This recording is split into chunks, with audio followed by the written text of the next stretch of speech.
In Buddhism, we spend a lot of time talking about ultimate truth and relative truth. Sometimes this is discussed as conventional reality and absolute reality. And the thinking is this: the conventional reality, the relative truth of our lives, is our everyday existence. It's our job, it's paying bills, it's not being able to sleep because we had one too many energy drinks on the way home from work. And the absolute reality, the ultimate truth, on the other hand, is the world free of all of our imaginings and all of our deluded thinking. It's that which is beyond name and form. Now, the way this is normally understood is conventional reality, bad, or at least not as good, and ultimate reality, good. In other words, many Westerners come to Buddhist training thinking the goal is to purify our minds, reify our bodies to such an extent that we can leave conventional reality up behind and live eternally in ultimate truth. There's only one problem with that. We can't escape conventional reality. Many of us, most of us, have to pay bills, which means we have to work. We need food to eat. Even if we wanted to spend every second of every day sitting on the cushion pursuing spiritual practice, eventually we'd have to get up and use the bathroom.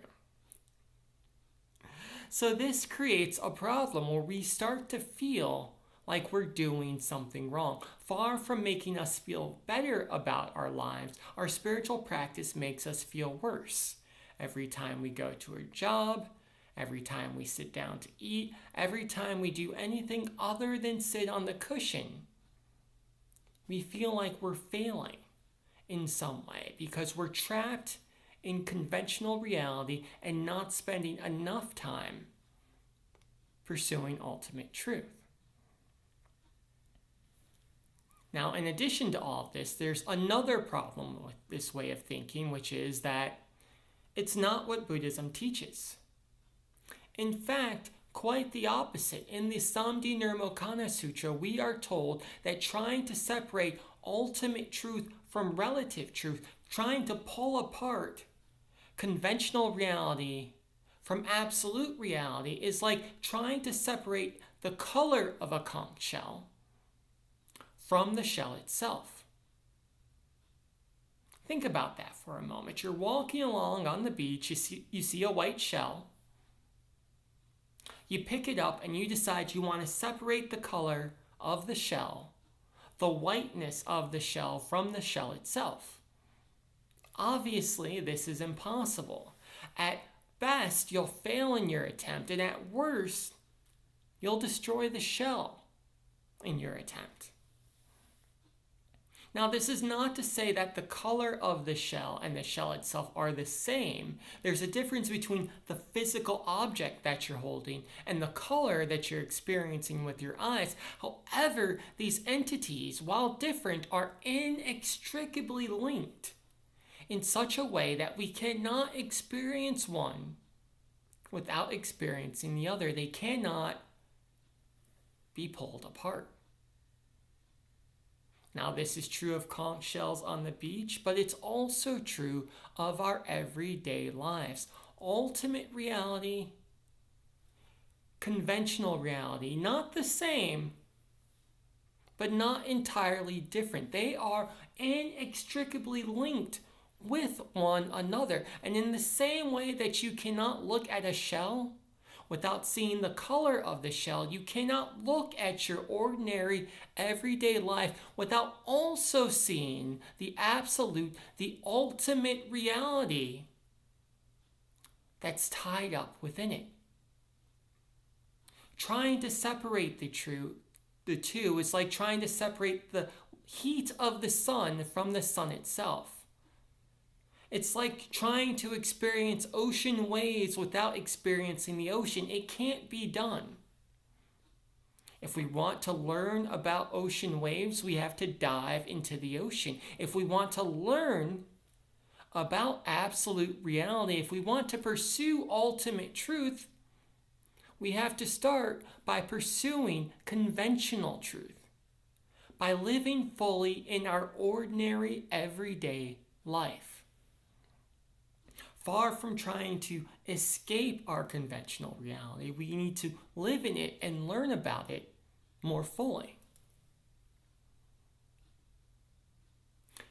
Now, there is a danger here. We might stop and think, well, because ultimate truth and relative truth are so closely tied together, then I don't need to practice Buddhism. I just need to live my ordinary everyday life, and the rest will take care of itself. But this is not true. And the reason it's not true, because in conventional reality, we still have our deluded thinking. We still have our imaginings of how we think the world should be, which is different from how the world actually is. So, in order to see ultimate reality, we first must see conventional reality clearly. To see conventional reality clearly, free from all of our desires, free from all of our emotional thinking, from our greed, our anger, and ignorance, to cut through all of that so that we can see practical reality for what it is, we have to practice the Dharma. We have to practice the Four Noble Truths and the Noble Eightfold Path.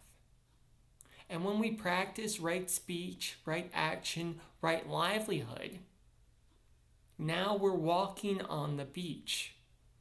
Now we're picking up the conch shell and seeing its color for ourselves. And maybe we notice some things we didn't notice before. Maybe we notice that in addition to the white, there's also some purple and some gold mixed in there. Maybe we notice that it's a little bit shiny in certain areas. Maybe we put the shell up to our ears to see if we can hear the ocean inside of it. The pursuit of ultimate truth is useless, because if we pursue ultimate truth, then we stop paying attention to conventional truth. And if we stop paying attention to conventional truth, then we've turned our back on the ultimate. In the same way that we can't experience the light and the heat of the sun if we go into a cave looking for the sun, we cannot experience the ultimate if we turn away from the conventional, because they are inextricably tied with one another. When we dive into the ocean, we experience the waves. When we dive into our ordinary, everyday lives, we experience the ultimate. Amitabha.